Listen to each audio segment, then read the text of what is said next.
Morning guys, and welcome back. Today is Monday, February 18th, and we just dropped our daughter off at school and worked out, so let's go ahead and get going. Then I'll kind of just touch up on everything that happened, then we'll go ahead and go get ready, do a little meditation, then reflection, and get back to our standard schedule. So this weekend we managed to be able to sneak in a lot of poker. We went 40 for 40. We played 40 hours and won $40. That's it. $1 an hour.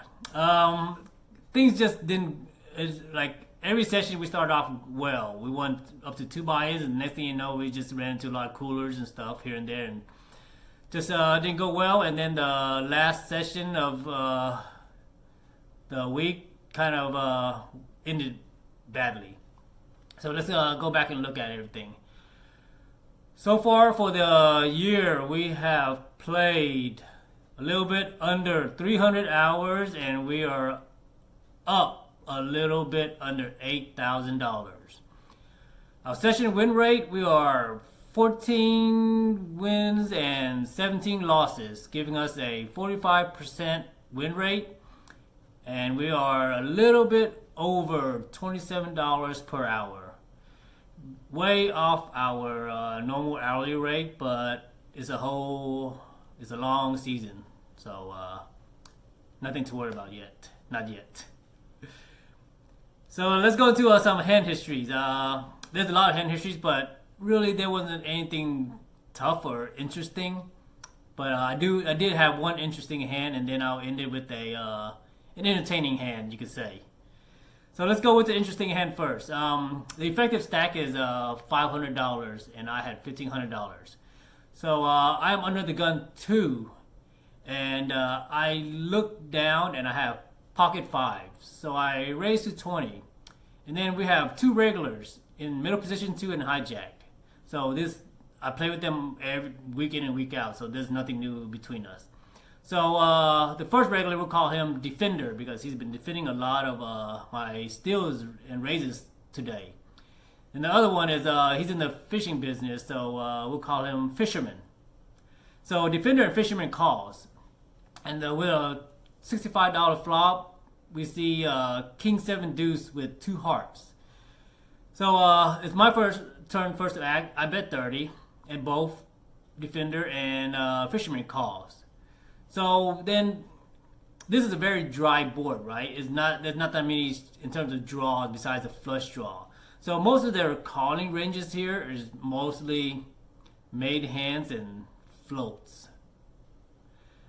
So we don't know where we're at yet, even with the $30 bet and call. So the turn brings a 7 of diamonds. So we have two flush draws now, and the pot is 155. So I check. And then it gets checked through. So we didn't find any information there. The only information we do know is that now we can remove flush draws from both of their rangers and a 7. Because if anybody had a flush draw, they would probably bet already. Except unless Fisherman, who picked up a diamond draw, then he probably wouldn't bet out first. But if Defender picked up a diamond draw, he probably would bet to try to sit my bluff and take it down. So the turn comes to complete the original heart draw. And I check, and Defender bets 65, and Fisherman folds. So let's range now Defender, decision time, right? Well, we already eliminated the flush draw, so that 4 of heart completing the flush has no relevance. We eliminated the 7, right? So now we have to question, is he value betting or is he bluffing? Well, if he's value betting, he's probably value betting a king. I don't see him value betting any pocket pairs that beat us, because I think that he would probably bet that on the turn when check 2, so that he could protect his hands and then check the river. So then it's just a king or a 2 or a bluff, right? A 2 is pretty much a bluff. So let's break it down further. If we were a regular and we had a king here, let's say a weak king because he just floated, will we bet the flop? I mean the turn or the river? Well, given that the 7 comes, a regular would most likely bet the flop than the turn instead of the river, because if he bets the turn, if he could take it down, and if he gets called, then he could check the river, right? And if he get re-raised, he knows where he's at. Whereas if he has a king, he's not gonna think I'm gonna check the turn and bet the river, because what if he checks the turn and then somebody bets the river? Then he doesn't have any information. Like they could be betting a 7, they could be betting a better king, or they could be bluffing because it was checked through already. So I think that if he had a king, he would most likely bet here. Then he would check, and then so if we go 50-50 in terms of king or deuce or bluff, then now we can weigh his king holding to a little bit less. That means that we could boost up the bluff rate to a little bit higher. So because of that, I went ahead and called, because I didn't think that he had a king. And he just, when I called, he just said deuce, and I showed my hands and he mucked. So we were correct, and we ranged him correctly, but we didn't range him based on intuition or gut feeling or instinct. We raised it based on information and context. And then we kind of drew information from previous and apply it to here. Pretty much the information of the general action of a regular in a certain spot, in this spot with a king. And we analyzed and we said this is not the pattern of a regular, so of a king, so that means that it is part of bluff. So that was how we analyzed this hand. So we were correct, and felt good. So this is the last hand of the weekend. The effective stack is me. I have 900, and the villain is I'm under the gun, and the villain's in the big blind, and he always smiles whether he wins or loses. So we'll call him Smiley Fish. And he has $1,500, so he has me covered. So I am under the gun, and I have pocket 4s, and I limp. And there's one other limper, and the hijack raises to 25. Given that there's 2 limps, this is a relatively weaker raise, so we could kind of discount monsters out of his holdings. Small blind folds and big blind calls. So then I call and limper calls. So the $100 pot. And then we see a 5-5-4 rainbow flop. Gin. We hit gin, right? So big blind checks. I check. And it gets checked to the original raiser, who also checks.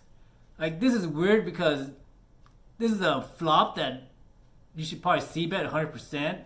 Unless the only reason that he's not c-betting is because this is probably more of a weaker raiser, and we kind of identified with his raise, and I think that he's one of those players that just raised, and if he don't hit it, he'll just give up. He doesn't try to fight. So it gets checked through, and then the turn comes the 7 of diamond, bringing a diamond flush draw, and then the big blind checks.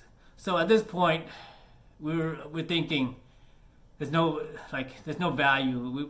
We'll be lucky to get any value out of this, right? Maybe a diamond draw picked up, maybe somebody with a 6 that it has the open in a straight draw now, or maybe somebody could even have an 8 and might want to bluff. So what I did was I bet $35 into a $100 pot, try to look weak and induce, and it gets folded all the way to the big blind, who then check raises for $125. So at this point, we're pretty happy. So let's range him, right? Well, the first range that I put him on was a straight. Like, I didn't like. He could also have a 5, definitely, but a flush draw, a combo draw is also possible. So there's a lot of, you could say, really strong holdings in this hand in his check raising range. Now, should we be concerned? yes, we could lose to 5-7, 5-4 if we're really unlucky, or pocket sevens. So those are hands we lose to, but we beat 8-6, we beat all fives, non-paired. We beat a lot of pair plus diamond draw. So there's a lot of hands that we beat, and this is not and if this is regular, then we might consider just calling his check raise, and then because we have position, evaluating the turn. But if we call a check raise here, we're not going to be able to get our stack in. Most likely with E. So at this point, I just went ahead and, you know what, we're going to play for stacks. So I re-raised to 315, expecting just a call. But then he goes all in, and that was when we were like, oh no. Like, no, he's not a fishy fish. So when he goes all in here, his range is not a straight anymore. And it's not a combo draw anymore. So the only hands that we really hope for is maybe ace-5. But ace-5 is not going for a double check raise, right? He checked the flop and checked the turn, so this is not a good spot. But we're not folding here, right? So of course we just call in, and the river comes the 8 of diamonds. So before I review his hand, if we had call, let's say we put him on a 5, then this 8 of diamond pretty much kills all of our action. So by calling the turn or check raise, there's a lot of turn cards that could kill our action if we were ahead. So it wasn't. I don't think it was a good spot to be pot controlling either. He ended up showing 5-7 for the second nut boat, right, instead of pocket sevens, and then we ended up getting stacked, and that was the last hand, and rack up and went home. So that was the last hand of that's the hand history. I hope that's entertaining. I think the pocket fives has more value because it was against it's reg on reg on reg, and it was a tough spot, and we made the correct read.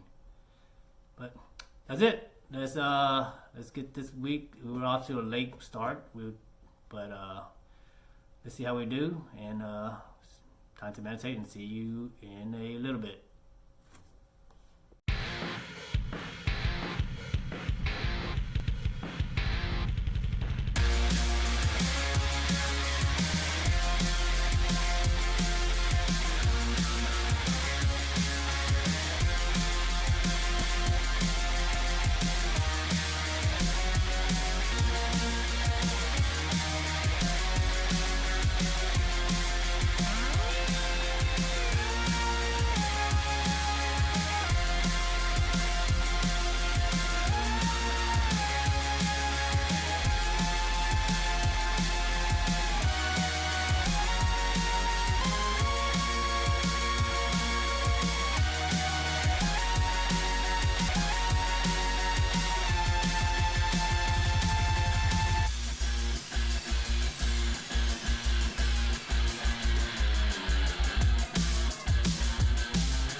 Hey guys, and welcome back to the reflection portion. So today I visited a friend, longtime childhood friend from church, and every time after getting my teeth done, we always have talks about religion and the Bible, and he always tries to save me. So then we always get into intellectual discussions about teachings and this and that. But what's important today and the contemplation I want to focus on is sensitivity, because what I noticed in that content today was that I was not sensitive enough. Not in terms of being soft or being polite, but I wasn't sensitive enough that I couldn't read and see his ultimate and desires and motives, right? Most of us we do things that are bad for us, that harm ourselves or harm others, and then we say things that we really don't mean, but we just don't know how to express ourselves. And so every time I have this discussion with him, I'm always fixated on the stuff he says, and I wasn't looking into his intentions, right? The stuff he says is very Bible thumping.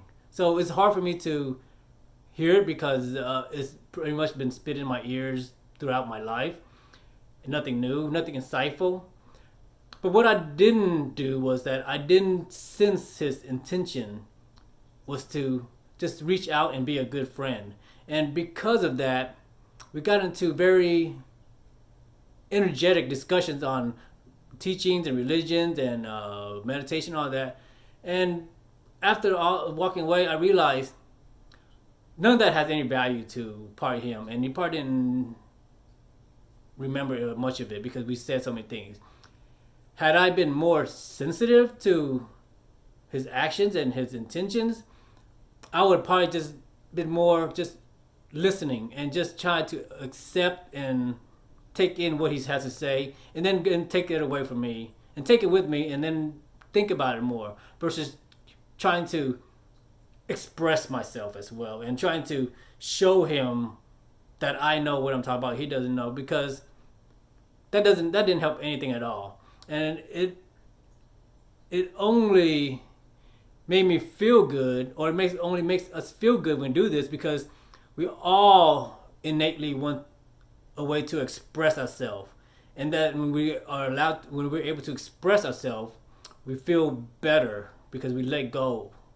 So I think we need to practice sensitivity so that we can be more open and receptive to things and be able to see past people's actions and their words, and read into their thoughts and intentions and meaning, because that is more important than people's actions. And if we want to be more sensitive, then what we need to do is to slow our mind down so that we don't react. Because what I was doing was I was reacting to his thoughts. I was not absorbing and then acting out of my intentions and out of with attention. I was just reacting and discussing back and forth. He said this, so therefore these thoughts arose in my mind and I expressed them. Never once did I look at the roots of my thoughts itself. So, and then I told him, well, let's go back and just focus on I told him, just work on your meditation, and then one day we'll come back and talk about this, because in order for us to know and be more sensitive and perceive things, well, we got to be more perceptive, right? And we cannot be perceptive if our mind is running amok and acting around and doing all this stuff and taking us here and there, everywhere. So meditating is very important in clearing our perception so that we can be more sensitive. And then once we're sensitive, we are able to interact with people better. We're able, because we could see their needs, we could read their intentions, and we don't let their actions and their words impact us because we're able to see past that, right? So, and this seeing is the vision, insight, perception, stuff that we can only develop through meditation and reflection. So I think that's it for today. I'll try to be more sensitive, but I think that today was a good learning lesson for me.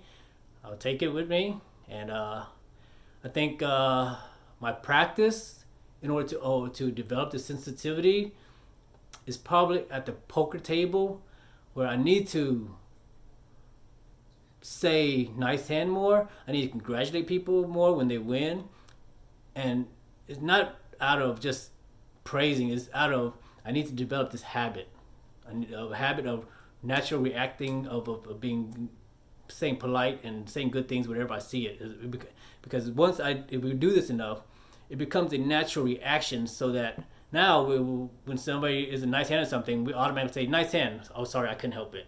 And that's what we want to be. We can't, because poker players, we tend to be too smart. We tend to be too sarcastic, too ironic, and we like to be trolls. And we're natural at that, right? So we got to switch that gear and develop a more non-troll-like habits and build and keep iterating those habits so that they become habits, iterating those actions so they become habits. So I think that is my practice for the next, you could say, foreseeable future, because I've identified my weakness and I'm going to attack it. And I hope that you could identify your weakness and then develop a systematic way to practice that as well. See you tomorrow.